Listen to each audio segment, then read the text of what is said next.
görme engelliler için.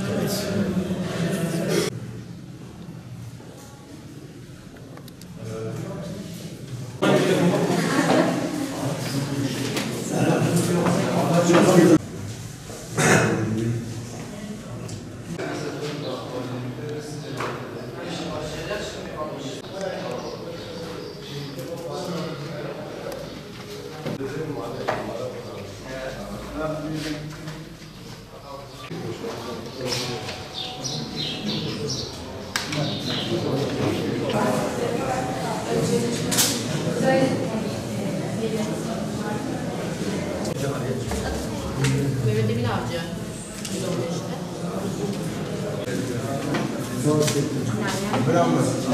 2000. Teşekkürler.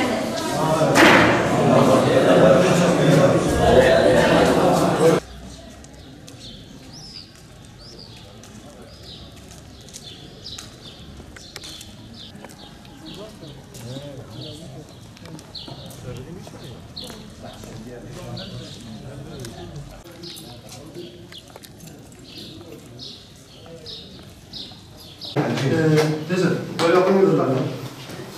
Oturabilirsiniz.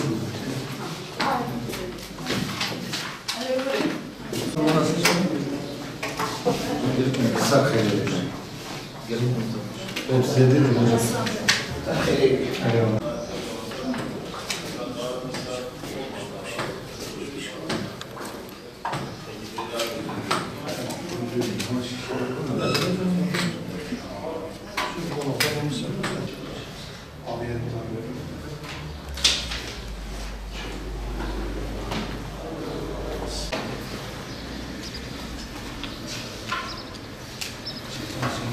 Geçti mi?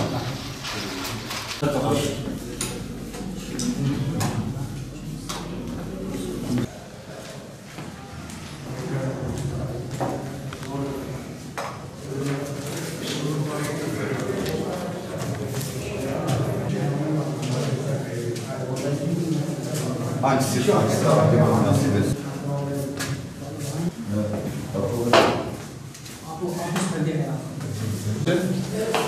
Anladım. 2032. Ya bir de Allah'ın işi. Vallahi.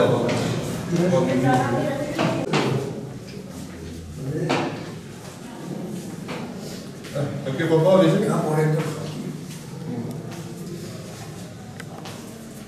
İmza ikinci bak. Tamam. Çizgi ekip abi. Tamam. İmzayı başta çeviriyor. Tamam.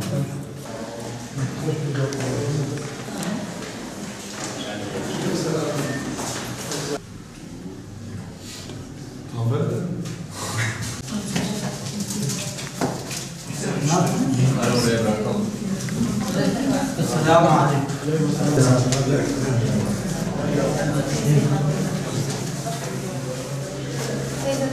Şu teyze hadi içeride.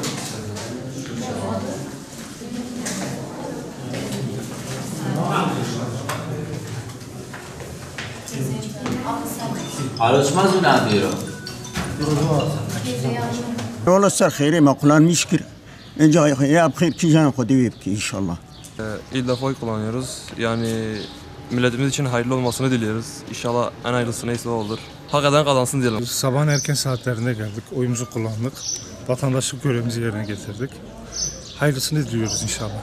Yani umduğumuz ile beklediğimiz inşallah aynı olur. Yani öyle beklentimiz var.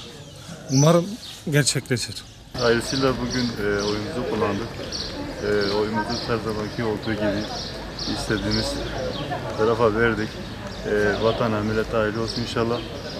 Oyumuzu her zaman milletin geleceği için, vatanın geleceği için, hangisi dinimiz için, diyanetimiz için iyiyse ona verdik. Oy hatta kullandık. Hayırlısı olsun inşallah. Allah utandırmasın. Bizi kullandık, bu bir vatandaşlık görevimizi yaptık. Herkese hayırlı olsun. Hayırlısı neyse Allah-u Teala öneriz. Benim tek bir tane düşüncem Tayyip Erdoğan kazanması.